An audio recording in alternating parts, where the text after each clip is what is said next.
planning, your income, and all that. And I noticed it attracted a lot of comments, budgeting, and how we can go about it. I will be walking you through my night routine, so you'll be here with me while I talk about this thing.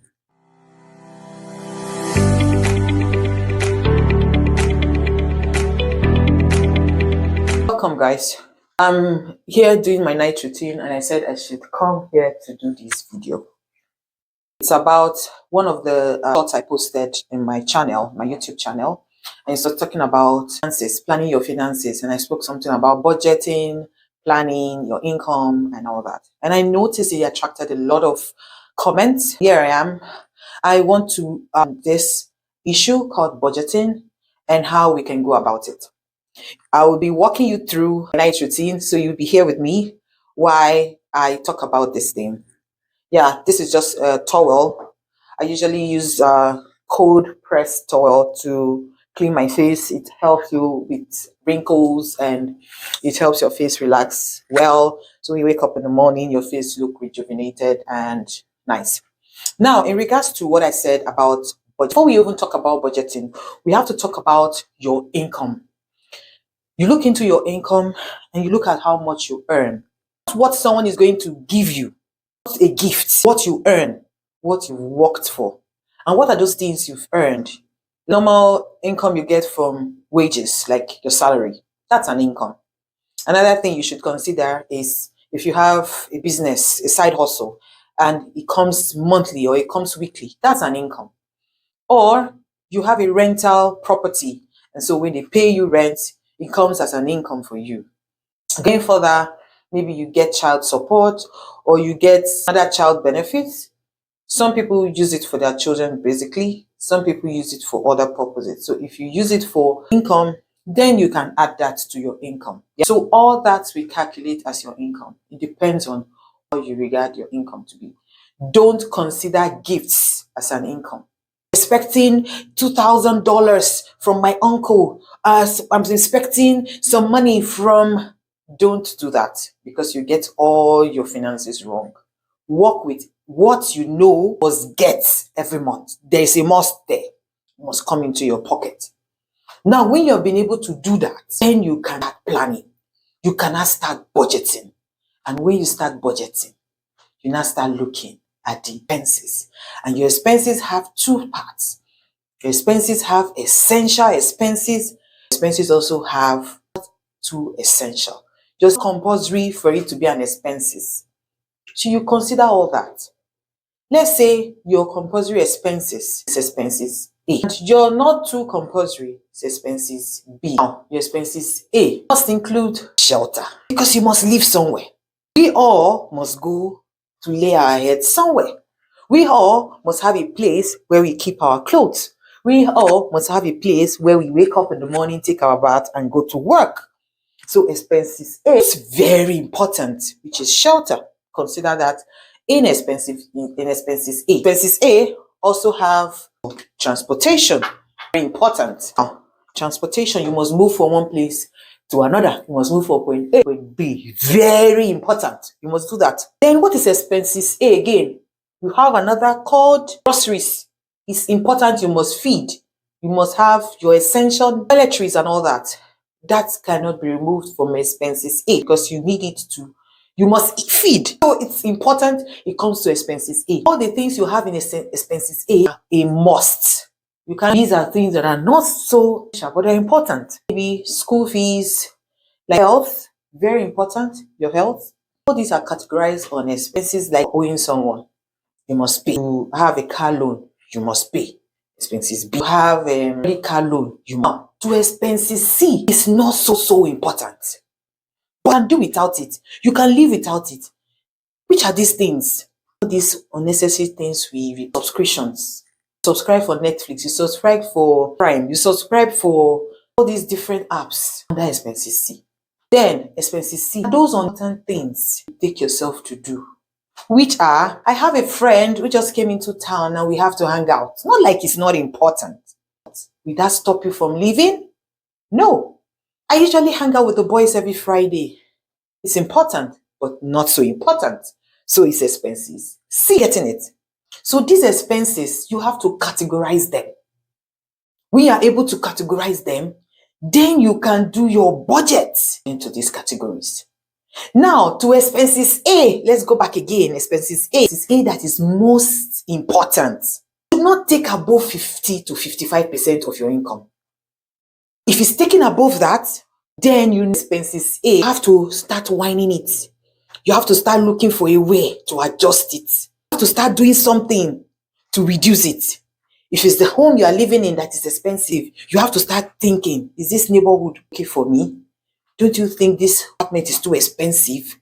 Don't you think you start thinking? Because if it goes above 50 to 55% of your income, already affecting other things in your life. If you're able to bring it down, fine and good. But in the process of bringing it down, you should know that other expenses must go on. Like you must pay your children's school fees. You must do some basics in expenses. So you don't overshoot it. You must pay your credit card. If you use credit card, you must pay it. So they are so essential in your life. So if you don't work on your expenses A, and you make it exceed 55% of your income, it will start affecting this one. So you cannot pay a lot of your bills on expenses B. Now, when you are done with those parts, expenses A, I said 55%. Expenses B, take like 30%. Then expenses E, that will include your savings. That will include your emergency funds. That will include those, I want to go out with the boys. I want to hang out. Therefore, I have to go on. But it's not so important. Like if it doesn't happen, you will not happen to you. So it is essential, but it's not important. So that's why it's categorized under expenses C. Higher expenses B, now you come back to it. You start looking at it. See that my credit card expenses is high. What am I spending money on? What is really eating me up in these expenses C? Is it that my utilities are so high? Is it that I turn on my light too much? Is it that I use power too much? Is it that I use water too much? You start looking at everything. Expenses B. Anyone you know can tweet a bit to bring it down. Go ahead and do that. And bring down some expenses in expenses B. Start dragging it down. Start bringing it down. Start working with numbers. Anything you help your expenses. If you know that you are spending so much on one particular thing, and so that's why you have to have a chart. Like draw up a chart, and you can get an Excel sheet and you put it down. I have mine. That was when I got to know you are spending more than you are earning. It's obvious because credit card is there paying those debts, so you feel you have money, whereas you don't have. So this is something we do every day, and we feel we are good, and we feel we're doing something good for ourselves, but no, you are hurting yourself. Emergency fund is absolutely important. Your emergency fund should cover for like 2 to 6 months. Your emergency fund, like saved enough. If you lose your job today, I have something that can cater for me for the next 6 months or for the next 3 months before I get something. Somebody that is planning. You have your emergency fund, you have your savings. You don't go into it when it's not important for you to do that. You don't have an account where you just throw the money in and you don't go to it. You have maybe you just open an account, a savings account, and just dump the money there. Every month, just be dumping it there. You don't even have a card, a personal card to it. You just be dumping money there. We need to start checking our income. We need to start checking our finances. It's so important when we do that. Time when you are able to plan these things, even your children will learn from you. I'm surprised my children are also learning and they are getting to know that, oh, mommy said this, mommy said that. So I'm also training them and giving them that financial literacy. You ought to, because back home where from the country I came from, nobody teaches you about financial literacy. Nobody tell you how to manage your money. They just tell you go and buy a land, when you get money, buy a land, build a house. How many people has building a house helped? You build a house and you use almost 25 years of your life to recoup the money used in building that house. That's what their parents taught them. And that's what we are doing. When you have those savings in your expenses C, what you start doing is start planning on how to use your savings to generate income for you. You can put it in any of these accounts that generates income.